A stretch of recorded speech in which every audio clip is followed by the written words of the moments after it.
I mean, I have a thesis that, in this big conversation around upskilling, reskilling, the skills gap, and we talk about it from a number of different angles, and there's a lot to unpack there. What ultimately is happening is that you're starting to see a convergence across the traditional CEO, CHRO, and even CFO roles, right? Where you're kind of getting a blend of all those perspectives in this, right? Like HR is no longer just the legal nuts and bolts of the human resources organization, right? On one end, it's managing dynamic new education benefits programs. It's involved in kind of what we've always had in kind of a separate category of like learning that is being developed, like corporate learning and training programs.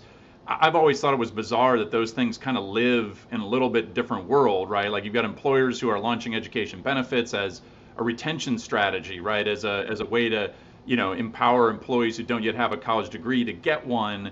But then there's the more specific kind of learning and training that's focused on I need more people to be whatever, a data analyst, right? And so there's a specific training for that. I think ultimately what's in there is there's now going to be an increased ROI, right? That's where the CFO comes in. The CEO is thinking about this now as a critical strategy for growth. And now, to your point, right, the chief people officer, it becomes a totally different role. It's seen in a new light. I guess my question for you is like like first of all, like do you see the convergence of CEO, CFO, chief people officer? If not, like I don't know, how else should I think about that? Like is that a real thing? What are the implications or opportunities if it is? I'm just curious what your take on that thesis is. Markets, there's a big focus on profitability and long-term sustainable growth, right? So we've kind of gotten out of this post-pandemic. There's obviously a lot of money in the economy right now and supply, and we have this inflation issue. And so I think chief financial officers are really understanding that HR is more than a support function. So I think that we've passed that, which is great. And that probably happened during the pandemic when the CFOs saw all of their people partners, rising to the occasion and doing amazing work, right? So that's great. So I think that's laid the groundwork for some really interesting conversations.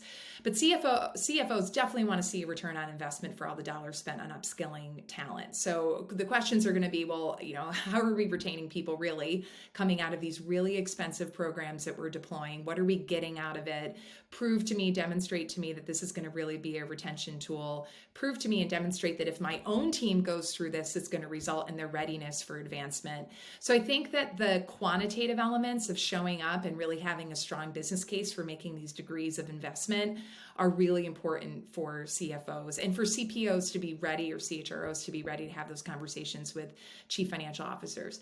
I think for CEOs, there's a bit of a branding element here and a narrative and a storytelling. And I think a lot of companies want to be out there, especially companies of scale, saying that they're making these kinds of investments in their talent.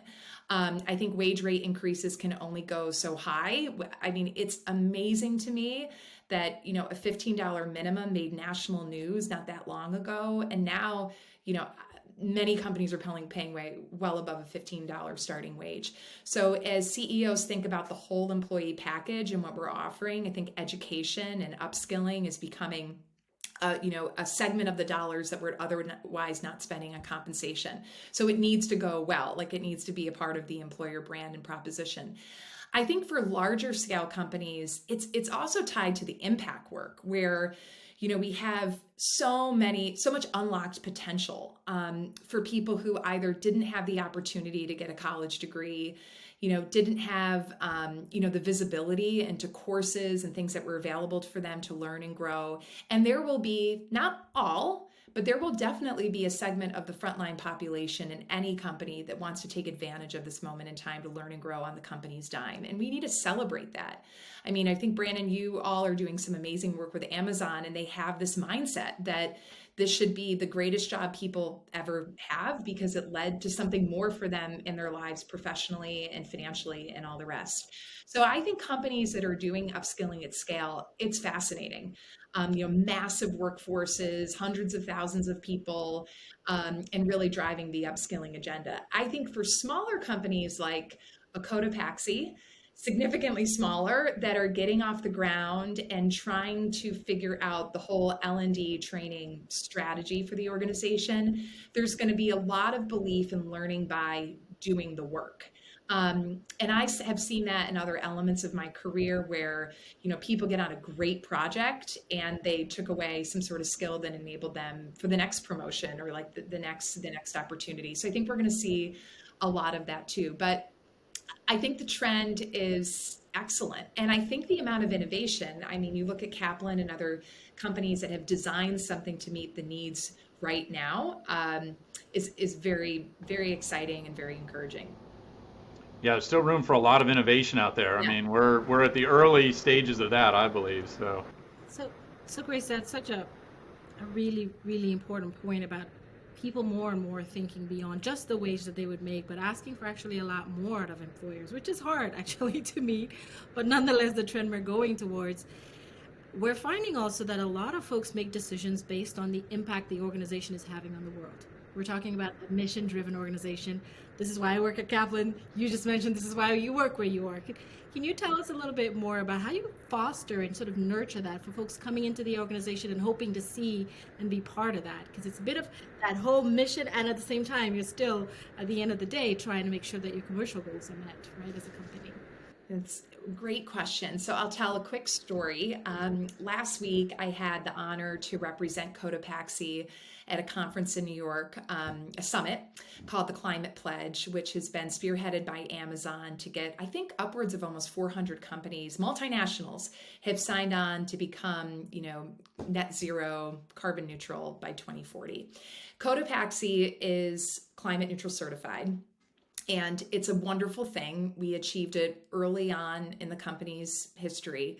But what I shared with the audience with my colleague Annie is that Cotopaxi had a clean sheet of paper. And so when we started the business in 2014, and the business really got off the ground a couple years after that, everything was doing it for the first time. For larger organizations, it's hard to go back and say, now the environment is asking us to do it a different way, so we've got to go figure this out. Now society's asking us to do it a different way. We got to start from scratch. I mean, they're sitting on market cap. They have public market expectations.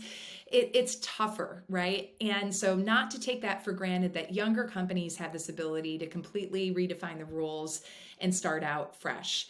So what I would recommend for larger organizations that are trying to figure out a more authentic linkage between impact and purpose and employee experience is to create the conditions for the employees to drive change and to drive solutions and innovate and be creative outside of the confines of just their job.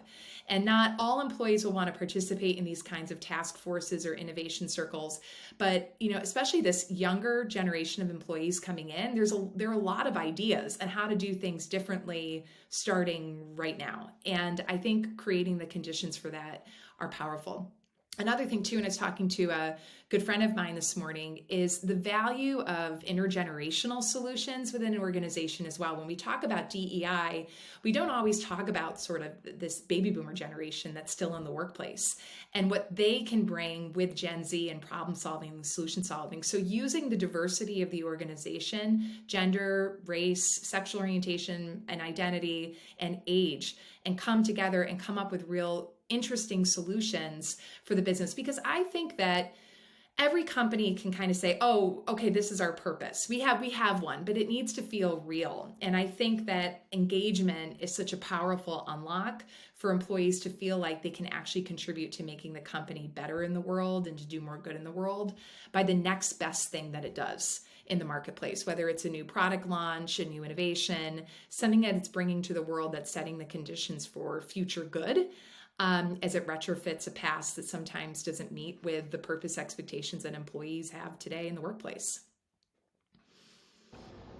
Part of your answer to my next question may be embedded in a couple of things you already said, Grace. But yesterday I spent a couple hours in a brainstorming session with 26 college presidents, right? And I'm curious, as an HR leader, right, what do you want college and university leaders to know now about our country's workforce needs? What would be your kind of high level advice or guidance to college and university leaders?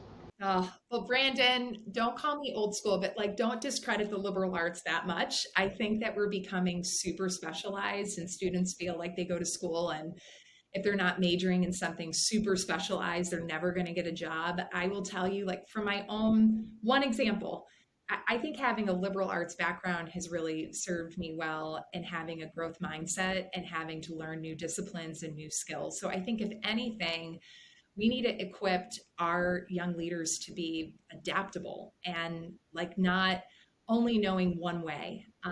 I also think something that's really important for college presidents and university practitioners to think about is developing a sense of initiative. I think that there's human evolution. We're going to have more machine learning as time goes on. I mean, right now I think human beings are more adept at doing certain tasks than machines, but that could change at some point. And I think that we need this incoming generation of workers to bring that initiative and energy to the organization and not feel like I have a job, I go online, I do the tasks that are asked of me, and I shut down for the day. Because we need the creativity and innovation to stay competitive and to deal with all the challenges of our times, right? And to deal with them together, not to put that burden on any one generation, but to really expect that initiative from everywhere. So I don't know how we train for that. We talked about growth mindset a bit in this discussion early on. I think for that to become a real theme in college education would be fantastic. Because who knows? I mean, God forbid we have another year like 2020 and half of 2021 where we have to rewrite the rules all over yet again. And I think that we're going to need to have a very resilient workforce to be able to go through all the rapid changes that are happening in our economy and in our world. I'm heartened by your answer because it wasn't too far astray from this discussion I had yesterday with these college presidents. Now, because they were talking about things like doing more project-based learning, right? Yes. Things that would force and stretch students into multidisciplinary type projects, not just kind of single discipline or, within my major. They talked about getting rid of majors. They talked about really exciting things, and then they started mentioning all the constituents that are holding them back from doing those things, like Yeah. their own alumni, and so on and so forth. So I'm heartened to know that your quick response dovetails a lot with what those college leaders were saying. But how we get there obviously is going to be a whole different ballgame and challenge. But we're so grateful to have you on the show. We're excited to see what you're going to do ahead in another, I'm sure, very exciting high growth role. And we'd love to have you back on the show maybe a year or so from now, and kind of get the big update on all that's happened. Yes, absolutely. And get everyone some Cotopaxi gear and get you outdoors and hiking and enjoying nature, for sure. And it's been such a pleasure, as always, to be with you and to be with the Kaplan team. And thank you for the opportunity today.